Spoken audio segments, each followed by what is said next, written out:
Press वार्ता में स्वागत है। आप सब जानते हैं पिछले 2 दिनों से यहाँ पर शीतकालीन सत्र विधानसभा का चल रहा है और हिमाचल प्रदेश में पंचायती राज संस्थाओं और शहरी निकायों के चुनाव को सरकार द्वारा टालने के प्रयासों को लेकर और सरकार और चुनाव आयोग के बीच टकराव की स्थिति को लेकर हमने पहले ही दिन नियम 67 में स्थगन प्रस्ताव दिया था। उस पर परसों भी चर्चा हुई, कल भी चर्चा होती रही और कल चर्चा के दौरान जिस तरह से हिमाचल सरकार के राजस्व मंत्री श्री जगत सिंह नेगी जी ने तथ्यहीन और निराधार बयानबाजी की है और विशेष रूप से राष्ट्रीय स्वयंसेवक संघ के बारे में अमर्यादित टिप्पणियां की है, उसकी भारतीय जनता पार्टी कड़ी निंदा करती है। चर्चा का विषय पंचायती राज संस्थाओं और शहरी निकायों चुनाव को समय पर कराने का था, परंतु मंत्री जी इस विषय पर बोलने की बजाय अन्य विषयों पर ही अपना ज्ञान बांटते रहे। कारण शायद ये था क्योंकि सरकार ये चुनाव टालने का ठीकरा अप्रत्यक्ष रूप से उन पर फोड़ रही थी। सरकार ये चुनाव समय पर नहीं हो सकते, इसके लिए आपदा का बहाना ले रही थी, डिजास्टर एक्ट का सहारा ले रही थी कि अभी तक हमें प्रभावितों को राहत पहुंचानी है, हमें पुनर्निर्माण का काम करना है। इसलिए कहीं ना कहीं अप्रत्यक्ष रूप से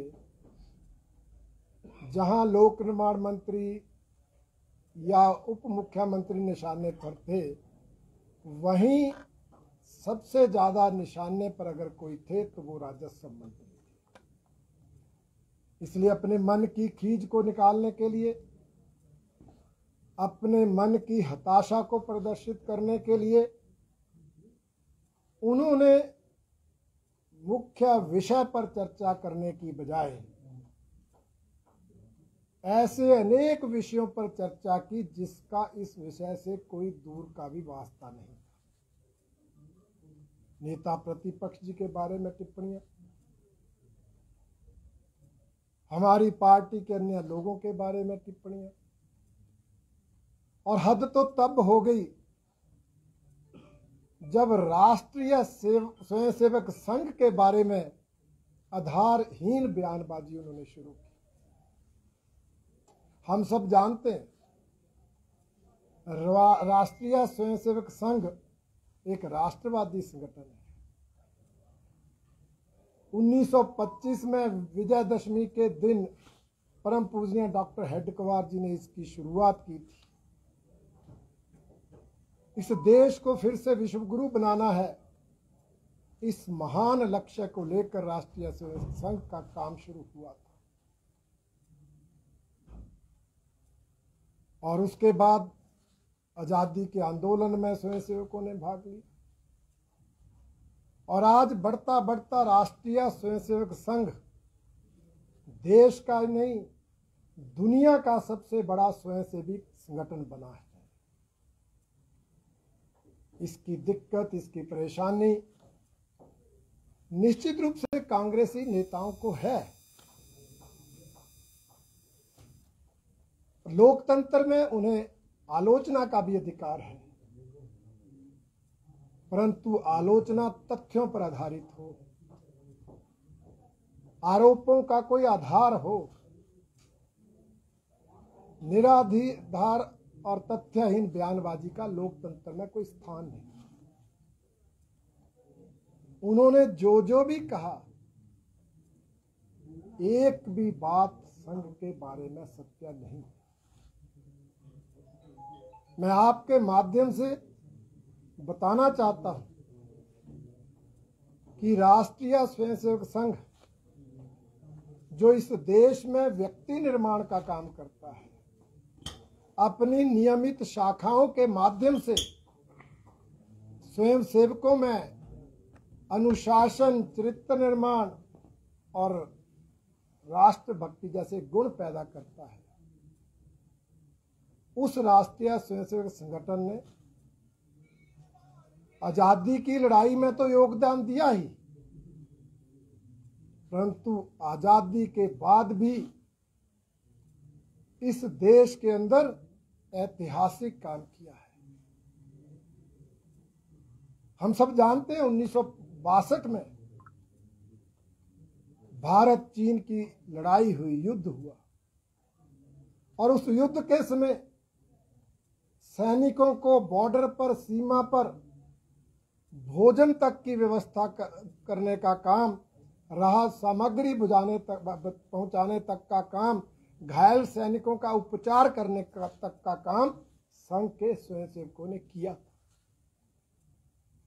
और उसी से प्रभावित होकर 1963 में उस समय के प्रधानमंत्री, इन्हीं कांग्रेसी पार्टी के नेताओं ने, पंडित जवाहरलाल नेहरू जी ने 1963 में 26 जनवरी को जो दिल्ली के लाल किले के समक्ष परेड होती है, उसमें राष्ट्रीय स्वयंसेवक संघ को आमंत्रित किया था।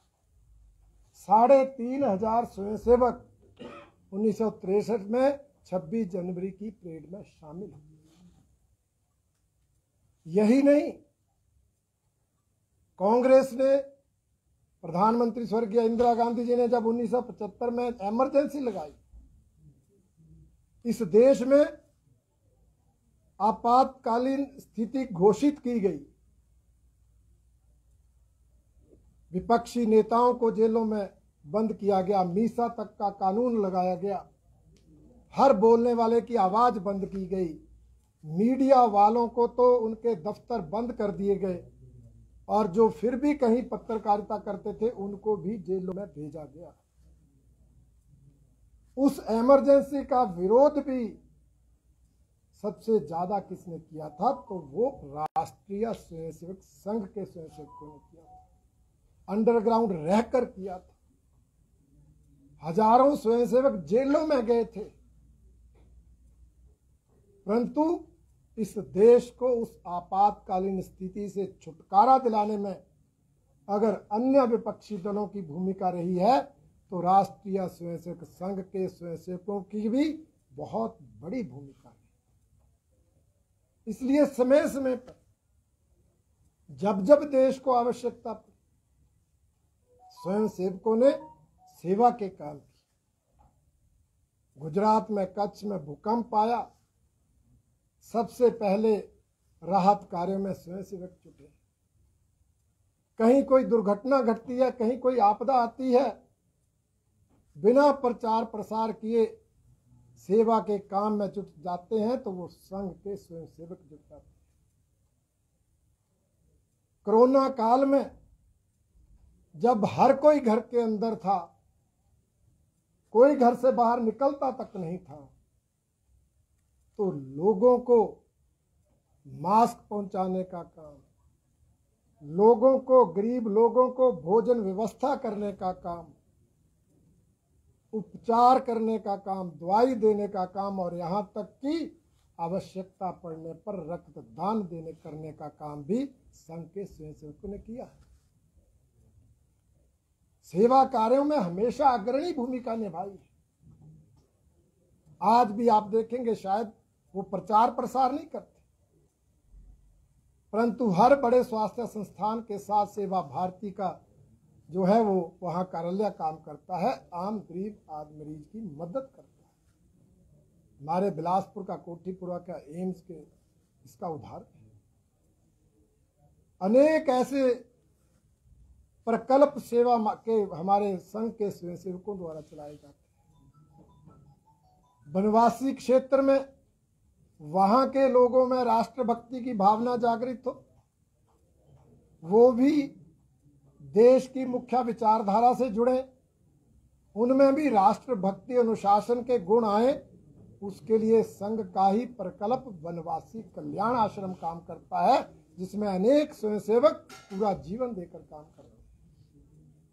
आदिवासी क्षेत्रों के बच्चे शिक्षा ग्रहण करें, जहां सरकारें स्कूल नहीं खोल पाती, वहां संघ के स्वयंसेवक एकल विद्यालय चलाकर उन आदिवासी क्षेत्रों के बच्चों को शिक्षा देने का काम करते हैं। राष्ट्रवादी शिक्षा संस्कारों से जोड़ने का काम विद्या भारती के हजारों स्कूल इस देश में कर रहे हैं।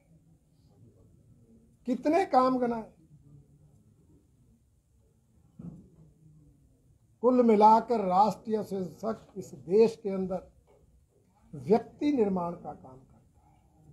नियमित शाखा के माध्यम से व्यक्ति में अनुशासन का गुण आए, राष्ट्रभक्ति की भावना जागृत हो, चरित्र निर्माण हो, वो देश का आदर्श नागरिक बने, ये उद्देश्य लेकर हमारे संघ के स्वयंसेवक काम करते हैं। इस देश की एकता और अखंडता के लिए हमेशा संघ के स्वयंसेवकों ने आगे बढ़कर काम किया।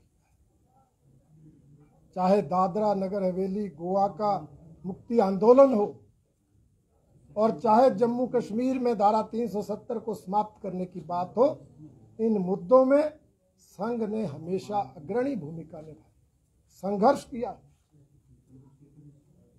और आज संघ के स्वयंसेवक हरेक क्षेत्र में जाकर इस देश की सभ्यता संस्कृति की बात करते हैं, संस्कारों की बात करते हैं, और लोगों को इस देश के साथ जोड़ने की बात करते हैं। उद्देश्य यही है कि इस देश का पुनर्निर्माण हो, फिर से ये देश विश्व गुरु बने।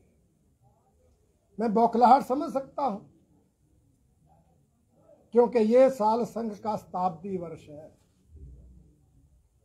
100 साल संघ के पूरे हुए, इसलिए शताब्दी वर्ष पर संघ बड़े कार्यक्रम आयोजित करेगा।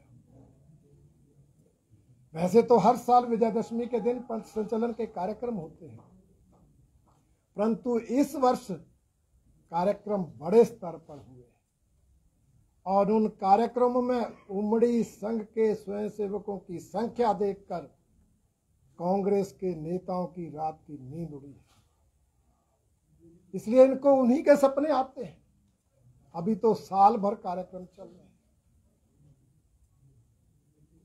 परंतु मैं उनसे कहना चाहता हूं, अगर संघ को समझना है तो संघ की शरण में आना पड़ेगा।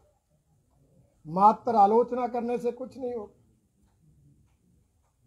संघ पर प्रतिबंध भी लगे, परंतु उसके बावजूद भी संघ का काम कई गुना ज्यादा बड़ा है। इसलिए आलोचना से संघ के काम पर कोई असर पड़ने वाला नहीं। इसलिए मैं कांग्रेसी नेताओं से, विशेषकर राजस्व मंत्री महोदय से कहना चाहता हूं, होती है दिक्कतें, हम भी मानते हैं, समस्याएं होती हैं, घर की समस्याएं भी होती है, परिवार की समस्याएं भी होती हैं, आपकी भी हैं, परंतु इसका मतलब नहीं कि घर की समस्याओं का गुस्सा आप किसी दूसरे पर निकालें। उनको घर में सुलझाएं और अपना जो काम आपको दिया गया उसको निभाएं। आप हिमाचल प्रदेश के राजस्व मंत्री हैं, आपके जिम्मे आपदा के दौरान लोगों तक राहत पहुंचाना, पुनर्निर्माण और पुनर्वास के काम करना है। परंतु आप उन कामों को करने की बजाय धारा 118 कैसे लचीली हो जाए,